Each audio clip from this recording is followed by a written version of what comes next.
Hello every one. ഇന്ന് എടുക്കാൻ പോകുന്നത് മെൻ്റൽ ഡിസോർഡേഴ്സിൻ്റെ 2 കാറ്റഗറീസാണ്. അതിൽ തന്നെ ന്യൂറോട്ടിക് ഡിസോർഡറാണ് ഇന്ന് നമുക്ക് ഫോക്കസ് ചെയ്യാനായിട്ട് പോകുന്നത്. അപ്പം എന്താണ് മെയിൻ 2 കാറ്റഗറീസ് എന്ന് പറയുന്നത്? സൈക്കോസിസും ന്യൂറോസിസുമാണ്. സൈക്കോസിസ് എന്ന് പറയുന്നത് ഒരു സിവിയർ ആയിട്ടുള്ള മെൻ്റൽ ഇൽനെസ്സാണ്. അതിൽ റിയാലിറ്റിനായിട്ടുള്ള ആ ഒരു ടച്ച് കുറവായിരിക്കും. Loss of contact with reality, അതാണ് അതിൻ്റെ മെയിൻ ക്യാരക്ടറിസ്റ്റിക്. സോ ഇതിൽ ഒരു സോഷ്യലി ആളുകളായിട്ടുള്ള റിലേഷൻഷിപ്പിന് കാര്യമായി ഒരു ബുദ്ധിമുട്ട് വരാം. ന്യൂറോസിസിൽ വരുമ്പം അങ്ങനെ ഒരു അത്രയും സീവിയർ ആയിട്ടുള്ളൊരു മെൻ്റൽ കണ്ടീഷൻ അല്ല നമ്മുടെ സൈക്കോസിസിനെ കമ്പയർ ചെയ്യുമ്പോൾ. ഇതിലെ എക്സാമ്പിൾ എന്ന് പറയുന്നത് ഫോബിക് ഡിസോർഡേഴ്സൊക്കെ ഇതിൽ വരുന്നതാണ്.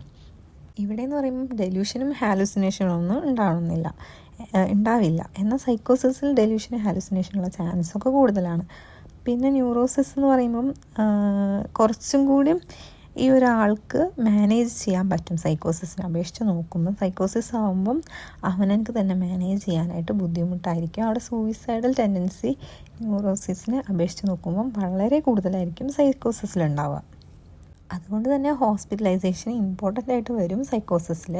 ഇതിലെ മെയിൻ എക്സാമ്പിൾ എന്ന് പറയുന്നത് ബൈപ്പോളാർ, സ്കിസോഫ്രീനിയ ഒക്കെയാണ്.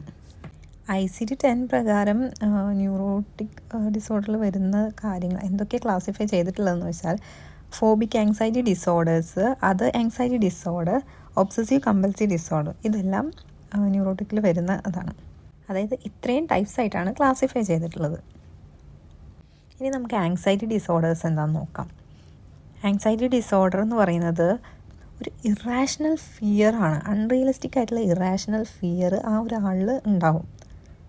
DSM-5 പ്രകാരം ആങ്സൈറ്റി ഡിസോർഡർ അതിൻ്റെ അണ്ടറിൽ 5 കാര്യങ്ങളാണ് വരുന്നത്. 5 ഡിസോർഡേഴ്സാണ് ആങ്സൈറ്റി ഡിസോർഡറിൻ്റെ അണ്ടറിൽ വരുന്നത്.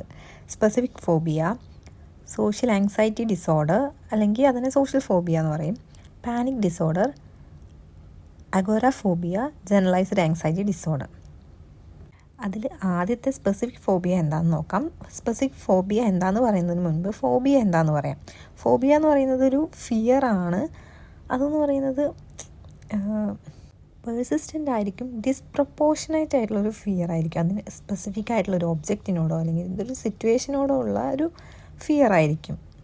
അവിടെ ഡേഞ്ചർ ഉണ്ടാവണമെന്നില്ല. ഒരു ഡേഞ്ചറും ഇല്ലാത്തൊരു കാര്യത്തോടോ അല്ലെങ്കിൽ ചെറിയ രീതിയിൽ ഡേഞ്ചർ വരാവുന്ന ഒരു കാര്യത്തോടോ ആയിരിക്കും വളരെയധികം ഫിയർ ഉണ്ടാവുന്നത്. അപ്പോൾ ഫോബിയ എന്ന് പറയുന്നത് ഫിയറാണ്. സ്പെസിഫിക് ഫോബിയ എന്ന് പറയുന്നത് ഒരു സ്പെസിഫിക് ഒബ്ജക്റ്റിനോടോ അല്ലെങ്കിൽ ഒരു സിറ്റുവേഷനോടോ ഉള്ള ആ ഒരു ഫിയറാണ്. ഇതില്ലാത്തവർക്ക് ചിലപ്പം തമാശ തോന്നുന്ന രീതിയിലായിരിക്കും ചില കാര്യങ്ങൾ, ചില വസ്തുക്കളോടുള്ള ഫിയർ, ചിലർക്ക് തൂവലിനോടുള്ള ഫിയറൊക്കെ പറയുന്നത് കേൾക്കാം സ്പെസിഫിക് ഫോബിയയിൽ. പക്ഷെ ബാക്കിയുള്ളവർക്ക് കേൾക്കുമ്പോൾ ഇതെന്താ ഇങ്ങനെയെന്ന് തോന്നും, തമാശ രീതിയിൽ തോന്നും. പക്ഷേ അനുഭവിക്കുന്ന ആൾക്കത് വളരെ വലുതായിരിക്കും.